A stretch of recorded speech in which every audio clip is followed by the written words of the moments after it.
Realizamos nuevamente este foro desde la redacción del diario La Prensa, como todos los viernes, y en esta oportunidad, lo que ha sido noticia esta semana es la Ley de Protección de las Pensiones de Seguridad Social que aprobó el Gobierno Nacional, la Asamblea Nacional dominada por el PSV, y ayer el presidente de la República, o mejor dicho, el día miércoles el presidente de la República la promulgó en tiempo récord. Pues vamos a analizar las consecuencias que puede tener esta ley, y para ello justamente vamos a conversar con el señor Luis Cano, quien es coordinador del movimiento del Frente Amplio en defensa de los jubilados y pensionados. Él se encuentra en Caracas, ha sido parte de las protestas que se han desarrollado en Caracas por un salario digno y por pensiones justas.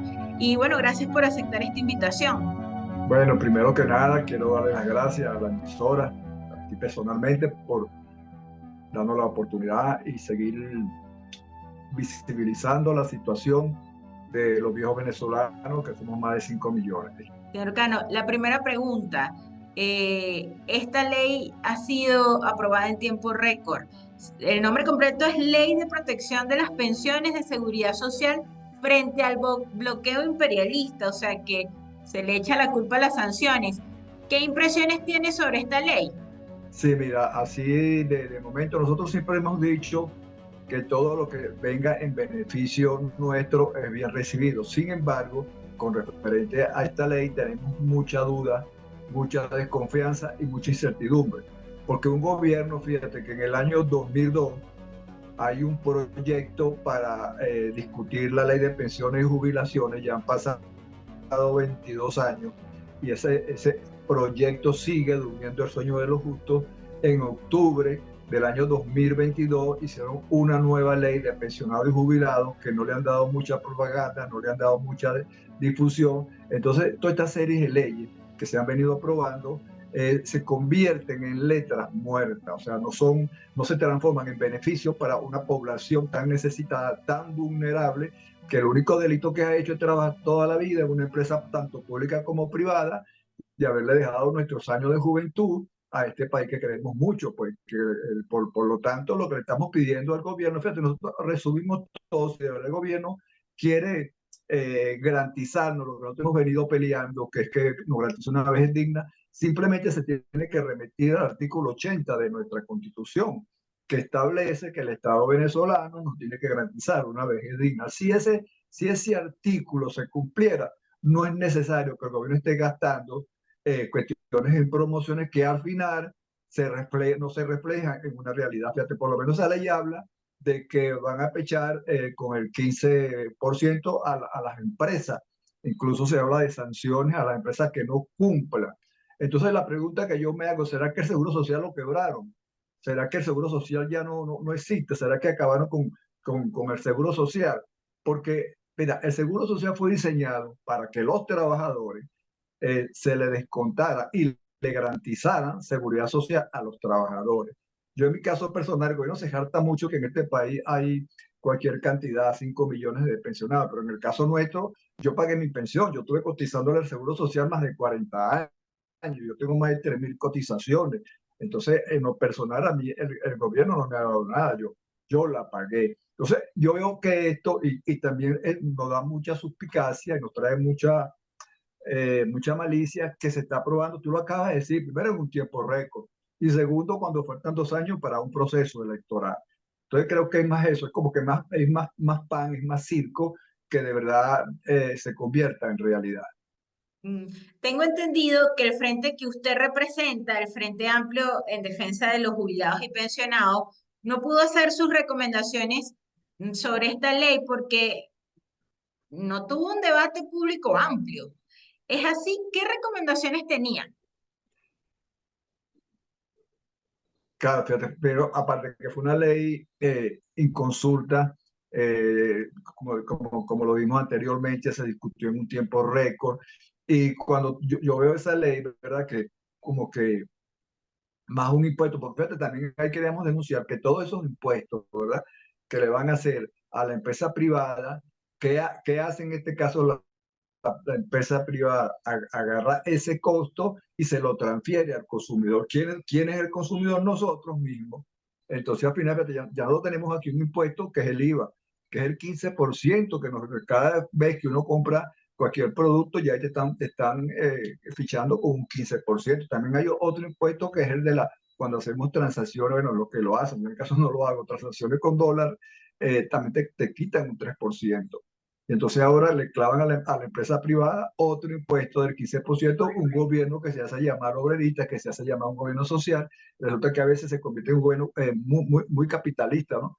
Para sacarle a los venezolanos su dinero del bolsillo, que al final, fíjate, también ahí tenemos un comentario que ojalá, y eso es una propuesta que nosotros hacíamos, que si eso se da, mensualmente el gobierno les informe a la gente cuánto es el monto de lo que se descuenta mensual, que haya una Contraloría Social sobre ese dinero, porque al final nos preocupa que ese dinero vaya a pasar lo que ha pasado en los últimos años, que se ha convertido en un foco de corrupción, se desaparece el dinero, no hay culpable, no hay responsable, y al final de la película los grandes perjudicados somos nosotros.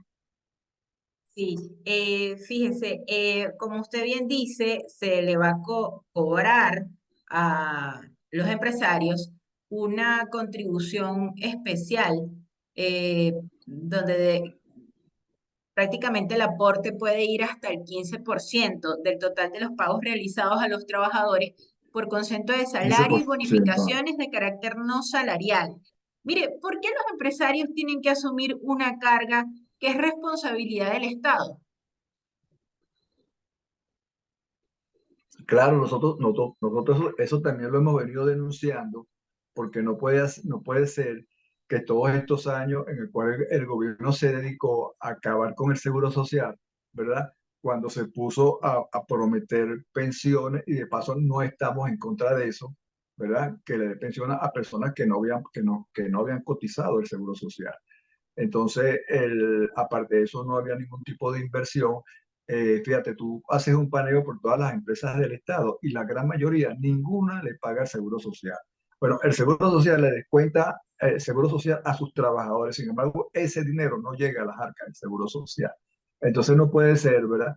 Que ahora una responsabilidad que es netamente del Estado, porque así lo estipula el artículo 80, ahora el gobierno de una manera muy política se vaya a desprender de eso. Entonces quiere ahora que la empresa privada asuma un rol, y ahí también queremos hacer una acotación. Eso es muy delicado, porque ahí también quería acordarme de los compañeros de PDVSA, los cuales tenían un fondo de pensiones, lo cual lo estuvo manejando el Estado, y al final de cuentas, bueno, el fondo de pensiones desapareció, nadie da respuesta. Por eso te hablo de la Contraloría Social sobre ese dinero, porque es que ya hemos venido a través de los años viendo casos como el dinero de los pensionados al final se desaparece y nadie es responsable.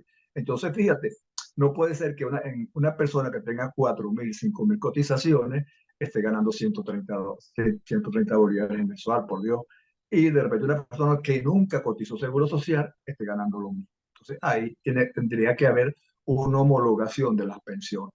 Tendría que haber se tendría que hacer, incluso nosotros lo hemos propuesto. Sin embargo, aquí todas las propuestas que tú le haces al gobierno venezolano o al Estado se hacen los locos y nunca la toman en cuenta. Esa ley que aprobaron en el 2022 es una ley bellísima. Yo la estuve hojeando, la estuve revisando. Es buenísima. ¿Qué es lo malo? Que no lo cumplen, así como no cumplen la Constitución, como no cumplen las leyes, como tampoco han aprobado la ley de pensión y jubilación, que ya tiene 22 años engavetada en la Asamblea Nacional y no la discute.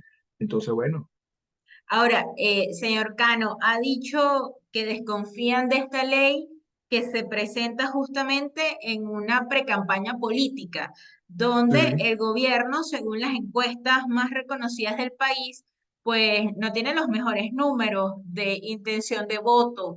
Mire, ¿por qué es sacada esta ley justo en medio de una precampaña política y qué peso tienen los adultos mayores en unas elecciones presidenciales?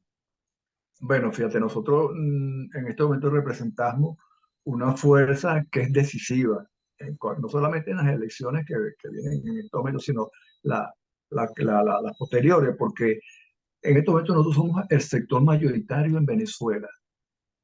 O sea, nosotros ya vamos llegando a los 6 millones y tenemos, si se quiere, una fortaleza que nos quedamos en Venezuela. Mira, de casi 6 millones de venezolanos, perdón, 6 millones de jubilados y pensionados que estamos en Venezuela, solamente 40.000 se han ido del país. La gran mayoría está en España. En España hay alrededor de 30.000 pensionados que se fueron. El problema está en el resto del mundo. Pero lo demás nos quedamos aquí y de paso la gran mayoría votamos, porque hemos votado toda la vida, perdón. Somos las personas que cuidan la mesa, son las personas que nos paramos a las 4 de la madrugada a hacer cola para votar y parece que al gobierno eso como que se le olvidó. Y nosotros estamos bien claritos, nosotros no vamos a actuar con revanchismo, no vamos a actuar con venganza, porque en nuestro corazón eso no existe, pero si vamos a emplear un voto castigo, o sea, un voto castigo ante un gobierno que en estos 25 años lo que ha hecho es generar política para acabar con los viejos venezolanos. Yo no sé de verdad qué tiene el Estado venezolano o este gobierno en contra de los viejos venezolanos, de verdad. Pero cuando te condena a vivir con una pensión de 130 bolívares, fíjate por ahí, las cifras de los derechos humanos de la ONU determinaron que una persona que gane 1,95 dólares diarios ya está en pobreza extrema. Imagínate, nosotros estamos condenados a vivir con 3 dólares y un poquito más, pero no diario, mensual. O sea que estamos 3 o 4 veces por debajo de lo que se llama la pobreza extrema. Y mucha gente nos pregunta, ¿y cómo hacen ustedes para vivir así? Mira, la gran mayoría depende de un familiar que está fuera del país, depende de un vecino. Eso también hay que decirlo, muchas personas de la tercera edad han hecho emprendimientos. ¿Cuáles son los emprendimientos? Bueno, se han puesto a vender empanadas, tienen un carrito de chichas, se ponen a vender tortas para poder sobrevivir y una gran mayoría por sus condiciones físicas que ya no pueden trabajar, son los que se están falleciendo, son los que están dependiendo de una iglesia tanto cristiana como católica o de un grupo de vecinos que en el edificio están pendientes que coman y los que no tienen ese apoyo al final termina falleciendo antes de tiempo en un estado bien crítico y es la denuncia que queríamos hacer porque el Estatuto de Roma, el artículo 7 habla que todas las políticas que vayan hacia una población son políticas de exterminio. Eso es lo que nosotros estamos viviendo aquí en Venezuela. Conversamos con el señor Luis Cano, quien amablemente aceptó este foro para saber, bueno, las apreciaciones del sector de adultos mayores, de jubilados y pensionados sobre esta ley de protección a las pensiones que en tiempo récord, como dijimos al principio, aprobó el gobierno venezolano. Esto es el foro de todos los viernes. A las personas que se quedaron conectadas y agradecemos, será hasta la próxima semana.